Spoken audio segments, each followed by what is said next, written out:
बात 1947 की है। एक खुशहाल राज्य के राजा जिसके पास हर सुख सुविधा थी, लेकिन उसके मन में शांति ना थी। मन की शांति पाने के लिए राजा ने तीर्थ स्नान किया, ब्राह्मणों को भोजन कराया, पर फिर भी उसे दिन में चैन और रातों में नींद नहीं आती थी। एक तांत्रिक ने राजा को बताया, तुम्हारे पास सब कुछ है, पर पिता का आशीर्वाद और माँ की ममता नहीं है। इन्हें पाने के लिए तुम्हें एक लंबी यात्रा करनी होगी। राजा ने ठीक वैसा ही किया और अपना राजपाट छोड़कर निकल पड़ा। कई तीर्थों पर घूमने और महान संतों से मिलने के बाद भी राजा को सुकून नहीं मिला। तब राजा निराश होकर जंगल की ओर चला गया। एक जगह पर उसे एक अजीब सी आवाज सुनाई दी। वह उस आवाज से डरा नहीं, बल्कि उसे उस जगह पर शांति महसूस हुई। राजा ने थोड़ा आगे जाकर देखा तो उसे पंजुर्ली देव का मंदिर दिखाई दिया। राजा के हाथ से तलवार गिर गई और हाथ श्रद्धा से जुड़ गए। पीछे देखा तो गांव वाले वहीं खड़े थे। राजा ने कहा, इस देव को मुझे दे दो और बदले में जो चाहो मांग लो। तब उनमें से एक व्यक्ति के शरीर में देव आने लगे। उसका पूरा शरीर कांपने लगा। देव ने पहले जोर से गर्जना की, फिर राजा से कहा, तुझे मैं चाहिए ना, पर मैं इस गांव का पंजुर्ली हूँ। मेरे बदले तुझे इन गांव वालों को कुछ देना होगा। राजा ने कहा, मैं सब कुछ देने को तैयार। राजा ने सभी शर्तें स्वीकार कर ली और बड़े धूमधाम से देव को अपने राजमहल में ले आया। उसके बाद राजा को कभी सुख शांति की कोई कमी नहीं हुई। इसके बाद कहानी 1970 में चली जाती है, जहाँ लोग भूता कोला नाम के एक पारंपरिक कार्यक्रम को बड़े उत्साह से मना रहे हैं। शिवा नाम के बच्चे के पिता इसमें नर्तक की भूमिका निभा रहे हैं। लोगों का ऐसा मानना है कि नर्तक के शरीर में देव का वास होता है और वे आने वाली परेशानियों से आगाह करते हैं। वहीं राजा का वंशज भी वहाँ आया है। वह नर्तक से कहता है कि उसे उसकी जमीन चाहिए जो उसके पूर्वजों ने गांव वालों को दान कर दी थी। नर्तक ने कहा कि वह जमीन तुम्हारे पूर्वजों ने सुख शांति के लिए दी थी, वह तुम्हें नहीं मिलेगी। तभी वह नर्तक का उपहास करते हुए कहने लगा कि यह वास्तव में कोई देव बोल रहा है या नर्तक केवल ढोंग कर रहा है। यह सुनकर देव अत्यंत क्रोधित हो गए और कहा, अगर मैं सच में देव हूँ तो कभी किसी को दिखाई नहीं दूंगा। इतना कहकर वे हाथ में मशाल लिए जंगल की तरफ दौड़ पड़े।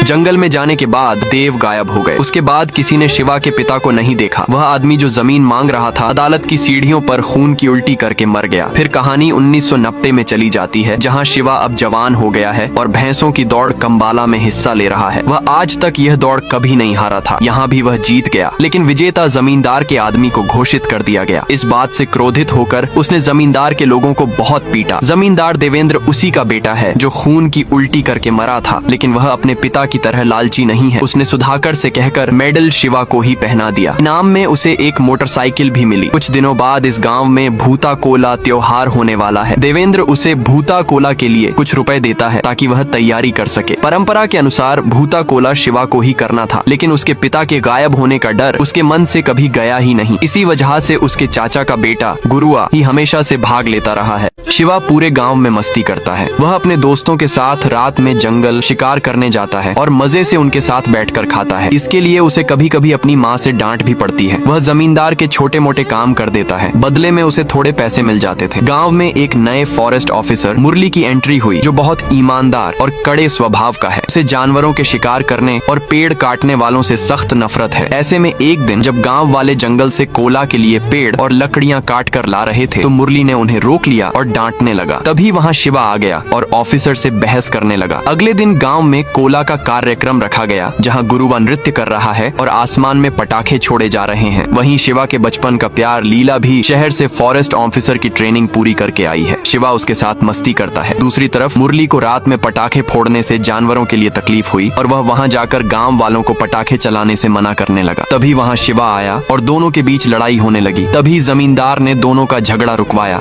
अगले दिन सुबह लीला के पिता शिवा के घर पहुँचे और कहने लगे कि पिछली रात तुमने जो किया वह बहुत बढ़िया था। मैं भी अपनी जवानी में ऐसे काम किया करता था। शिवा को लगा कि वे लीला को चिमटी काटने की बात कर रहे हैं और वह खुश हो गया। तभी लीला के पिता ने कहा कि रात को तुमने वन अधिकारी को भगाकर बहुत अच्छा काम किया। शिवा ने पूछा कि वे यहाँ क्यों आए हैं, तो उन्होंने बताया कि अगर लीला को गांव में कोई नौकरी मिल जाए तो तुम्हारा बहुत भला होगा। इस पर शिवा ने कहा कि वह जमींदार से कहकर नौकरी लगवा देगा। अगले दिन सुबह जब लीला ने अपनी ड्यूटी संभाली तो मुरली गाँव में बाड़ लगाने की तैयारी कर रहा था ताकि कोई भी गाँव वाला जंगल में न जा सके। दूसरे दिन वह पूरी फोर्स के साथ गाँव में बाड़ लगाने पहुँचा। लोगों ने इसका विरोध किया। तभी शिवा वहाँ आया और दोनों के बीच लड़ाई होने लगी। शिवा को बांध दिया गया। रात को जब लीला उसके लिए खाना लेकर आई तो उसने खाना ठुकरा दिया और कहा, तुम भी उन पुलिस वालों के साथ मिल गई हो। लीला के दिल में गांव वालों के लिए दर्द था, लेकिन वह अपनी ड्यूटी के आगे बेबस थी। अगले दिन जमींदार ने कहा कि वह सबकी जमीन बचा लेगा और सभी गांव वालों के कागजों पर हस्ताक्षर करवा लिए। तभी शिवा का दोस्त लच्छू जमींदार के घर को देखकर बहुत खुश हुआ और घर के भीतर चला गया। जैसे ही लच्छू ने घर के अंदर कदम रखा तभी जमींदार के आदमी ने उसे जोरदार थप्पड़ जड़ दिया। शिवा ने यह सब देखा तो उस आदमी को बुरी तरह मारा। कहीं यह बात गांव वालों तक न पहुंच जाए इसलिए देवेंद्र ने रात को शिवा और उसके दोस्तों को शराब पिलाई। उधर देवेंद्र का आदमी सुधाकर मुरली से मिला और शिवा और उसके दोस्तों को पकड़ने की सूचना दे दी। एक दिन जब शिवा और उसकी टीम पेड़ काटने गई तो सुधाकर और मुरली रात के अंधेरे में ही उनको पकड़ने निकल पड़े। शिवा ने एक आदमी को पेड़ के ऊपर निगरानी रखने के लिए बैठाया था। वे पेड़ को आधा काट चुके थे। जैसे ही पुलिस की गाड़ी आई सब लोग एक जगह छिप गए। गाड़ी करीब आते ही आधा कटा पेड़ गाड़ी पर गिर गया और सुधाकर और मुरली घायल हो गए। जैसे ही ये बात डिपार्टमेंट को पता चली तो उन्होंने तेजी से शिवा और उसकी टीम की तलाश शुरू कर दी। दूसरी तरफ देवेंद्र ने एक दिन गुरुआ को अपनी गाड़ी में बैठा लिया और कहा कि मुझे तुम्हारी मदद चाहिए। गुरुआ ने कहा मैं तुम्हारी भला क्या मदद कर सकता हूँ। तभी देवेंद्र ने कहा कि तुमने इस गांव के लिए क्या कुछ नहीं किया। देवेंद्र शिवा से कहता है कि तुम कुछ दिनों के लिए अपने साथियों के साथ छिपे रहो, यहाँ मैं सब संभाल लूंगा। एक दिन लीला सभी के लिए जंगल में खाना लेकर गई। सभी ने खा लिया लेकिन शिवा ने खाने से मना कर दिया। लीला भी गुस्से में वापस चली गई।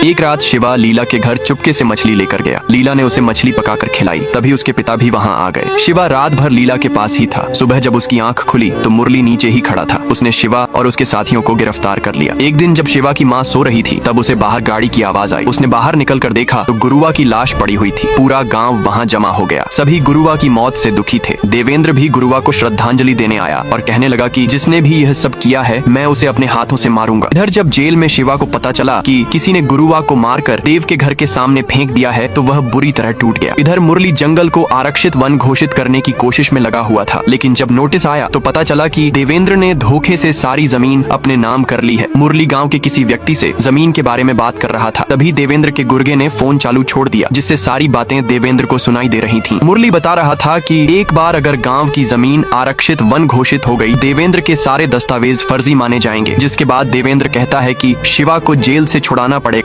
मुरली ने जब फोन चालू देखा तो उसने रीडायल किया और समझ गया। इधर देवेंद्र अपने विकलांग बेटे से बात कर रहा था और उसे बता रहा था कि कैसे राजा ने उनकी सारी जमीन गांव वालों को दान कर दी थी। वो आगे बताता है कि उसने गुरुआ से सौदा किया कि मैं तुम्हें 5 एकड़ जमीन दूंगा, बदले में तुम्हें मेरी जमीन लौटानी पड़ेगी। जब तुम कोला करोगे तो कह देना कि मैं सारी जमीन देवेंद्र के नाम करता हूँ। लेकिन गुरुआ ने ऐसा करने से साफ इनकार कर दिया। गुरुआ कहता है कि गाँव वाले तुम्हारा बहुत सम्मान करते हैं, अगर उनको तुम्हारे बारे में पता चलेगा तो वो क्या सोचेंगे। देवेंद्र कहता है उन्हें कौन बताएगा, तू बताएगा क्या। और गुरुआ के पेट में चाकू घोंप कर उसे मार डाला। फिर सुधाकर के साथ मिलकर उसकी लाश को देव के घर के सामने फेंक दिया। इधर शिवा और उसके दोस्तों को जमानत मिल गई। जमानत मिलते ही वो सबसे पहले देवेंद्र के पास ही गया। देवेंद्र ने शिवा से कहा मुझे तुझसे कुछ खास बात करनी है लेकिन उससे पहले हम जमकर पार्टी करेंगे, उसके बाद सभी शराब पीते हैं। शिवा ने देवेंद्र से पूछा मेरे भाई गुरुआ को किसने और क्यों मारा, मुझे उसका नाम बताओ, मैं उसे खत्म कर दूंगा। देवेंद्र ने कहा पहले अपने दोस्तों को घर भेज दे। शिवा ने सभी को जाने। देवेंद्र ने शिवा से कहा तुम्हारे भाई गुरुआ को उस फॉरेस्ट ऑफिसर मुरली ने मारा है क्योंकि उसे कोला करने से परेशानी थी, इसलिए उसने गुरुआ को रास्ते से हटा दिया। शिवा गुस्से में वहाँ से मुरली को मारने निकल पड़ा। देवेंद्र सुधाकर से कहता है मेरे हाथ धुलाओ, मैंने उस कुत्ते को छुआ है। और आगे कहता है शिवा का पीछा करो, जैसे ही वो मुरली को मारेगा उसके गले में भी पट्टा डाल देना। लेकिन शिवा रास्ते में ही माधव लोहार के यहाँ रुक गया और क्रोध में कहता है कि मुझे उस मुरली को मारना है। तभी लोहार ने कहा कि देवेंद्र गुरुआ को गाड़ी में बैठाकर ले जा रहा था और आते वक्त अकेला आ रहा था और अगले दिन गुरुआ की लाश मिली। शिवा पल भर में सब कुछ समझ गया कि उसके भाई को मुरली ने नहीं बल्कि देवेंद्र ने मारा है। ये सब बातें सुधाकर और उसके आदमी सुन रहे थे। उनमें से एक कहता है शिवा को यहीं खत्म कर देते हैं। गुंडों ने शिवा पर हमला कर दिया लेकिन शिवा सब पर भारी पड़ा और सभी को धमाधम धूल चटा दी। सुधाकर वहाँ से भाग खड़ा हुआ। उसके बाद शिवा देवेंद्र के घर गया और सीधा दहलीज पार करके अंदर खाने के टेबल पर चला गया। देवेंद्र ने कहा पीकर आया है क्या। शिवा ने कहा नहीं साहिब, शुद्ध होकर आया हूँ। देवेंद्र कहता है अब आ ही गया है तो खाना खा ले। इस पर शिवा कहता है कि शिवा ने कहा हम तो चावल में नमक मिर्ची डालकर खाने वाले लोग हैं, कभी कभी तो वह भी नसीब नहीं होता। तभी देवेंद्र ने पूछा तुझे अब मुझसे क्या चाहिए। शिवा बोला कुछ नहीं चाहिए, आप हमारा फैसला करने वाले हमारे दैव हो क्या। अब जो भी फैसला होगा गांव में ही होगा, वहीं आ जाना। वापस लौटते समय अचानक दैव उसके सामने आ गए और शिवा गाड़ी से गिर गया। वह उठा और वहाँ एक मशाल पड़ी देखी। शिवा ने उसे उठा लिया। तभी वराह रूप में दैव सामने आए लेकिन इस बार शिवा डरा नहीं बल्कि उनके पीछे भागा। वे वहीं गायब हो गए जहाँ शिवा के पिता गायब हुए थे। इधर सभी गाँव वालों को देवेंद्र की असलियत पता चल चुकी थी। मुरली भी उनके साथ ही था। तभी शिवा भी वहाँ पहुँचा। सब उसे कोसने लगे कि तेरे साहिब ने हमारा घर और जमीन सब छीन लिया। शिवा ने कहा सिर्फ जमीन ही नहीं हमारे गुरुआ को भी छीन लिया। इधर देवेंद्र सुधाकर से कहता है कि लगता है कि गांव वाले हमारे खिलाफ हो गए हैं। अब कौन बचेगा और कौन मरेगा यह मैं तय करूंगा क्योंकि यहाँ का राजा मैं हूँ। तुम बस आदमियों को तैयार करो। उसने गांव को तबाह करने की पूरी तैयारी कर ली और गाड़ियों में अपने गुंडों को भरकर गांव की ओर निकल पड़ा। शिवा मुरली से कहता है अब तक जो हुआ उसे भूल जाओ, गलती हो गई। मेरे पिता कहा करते थे, जंगल में जो पत्थर है उसे कान लगाकर सुनो। मैंने जंगल की आवाज सुनी। इस पर मुरली ने कहा, शायद मैं भी ध्यान से सुनूंगा तो देव की आवाज सुनाई देगी। हम दोनों के विचार अलग हो सकते हैं पर हमारा अस्तित्व एक ही है। शिवा ने कहा, अगर मुझे कुछ हो गया तो मेरे गांव वालों का साथ दोगे ना? इतने में ही गांव की बत्ती गुल हो गई। तभी देवेंद्र अपने गुंडों के साथ वहां पहुंचा और बोला, धर्म के नाम पर दान में मिली जमीन को अपना समझने लगे। तुम सब भिखारी हो। अच्छा हुआ मुझे यहाँ बुला लिया। अपना बोरिया बिस्तर बांधो और अपने पत्थर के देव को लेकर जितनी दूर हो सके निकल जाओ। मुरली ने कहा, दिया बुझने से पहले जैसे फड़फड़ाता है, मुझे तुझे देखकर वैसा ही लग रहा है। देवेंद्र ने कहा, दिया नहीं ज्वाला हूँ मैं, और अपने आदमियों से बोला, जला डालो गांव को। इधर लीला ने भी पूरे जोश के साथ भाला फेंका जो सीधे देवेंद्र के सामने उसके पैरों में जा गिरा। जंग का बिगुल बजा। एक तरफ गांव वाले और पूरी पुलिस टीम, वहीं दूसरी ओर देवेंद्र और उसके हथियारबंद गुंडे दोनों आपस में टकराए और खूनी संघर्ष शुरू हुआ। शिवा खड़े खड़े सब देखता रहा। फिर अचानक वो भी अपना हथियार लेकर देवेंद्र की सेना पर कूद पड़ा। मुरली भी एक एक कर दुश्मनों को खत्म करने लगा। इधर देवेंद्र आराम से कुर्सी पर बैठकर लड़ाई का आनंद ले रहा है। जगह जगह बम फट रहे हैं। पूरा गांव आग की लपटों में घिर गया। एक बम देवेंद्र के पास आकर फटा। फिर उसने भी बंदूक उठाई और गांव वालों को निशाना बनाकर मारता रहा। इधर लीला और गांव की औरतें भी डटकर दुश्मनों का सामना कर रही थीं। शिवा के दोस्त भी पराक्रम दिखाने में पीछे नहीं हटे। फिर अचानक मुरली पर हमला हुआ, लेकिन शिवा ने पहुंचकर उसे बचा लिया और देवेंद्र के आदमियों पर कहर बनकर टूट पड़ा। उधर देवेंद्र ने अपने ही आदमी को गोली मार दी। सुधाकर ने कहा, साहिब ये तो अपना आदमी था। देवेंद्र बोला, मरने दो, बहुत पाल लिए हैं। फिर उसने एक छोटे बच्चे पर बंदूक तान। सुधाकर ने फिर टोका, साहिब ये तो बच्चा है। देवेंद्र बोला, तेरा है क्या? चारों ओर आग ही आग फैल चुकी थी। लोग तड़प रहे थे, मर रहे थे। फिर देवेंद्र ने शिवा के दोस्त बुल्ला पर निशाना साधा और उसे भी मार गिराया। शिवा अपने दोस्त बुल्ला की ओर भागा, लेकिन गुंडों ने उसे पकड़ लिया और पीटने लगे। शिवा अब बंदूक के निशाने पर था, लेकिन गोली चलने से पहले सुधाकर ने बंदूक छीन ली और देवेंद्र के ही एक आदमी को मार डाला। यह देखकर देवेंद्र चौंक गया और गुस्से में आकर सुधाकर को गोली मार दी। शिवा तलवार लेकर देवेंद्र को मारने के लिए लपका, लेकिन देवेंद्र का एक लंबा चौड़ा आदमी बीच में आ गया। उसने एक हाथ से शिवा का गला दबोचा और उसे ऊपर उठा लिया। शिवा छटपटाता रहा, उसकी सांसें थम गईं। फिर उसने शिवा को दूर पटक दिया। शिवा का सिर पत्थर से टकरा गया। उधर सब बुल्ला की लाश पर विलाप कर रहे थे। देवेंद्र गांव वालों की तरफ देखकर बोला, उधर क्या रो रहे हो? इधर आकर देखो, शिवा भी खत्म हो गया।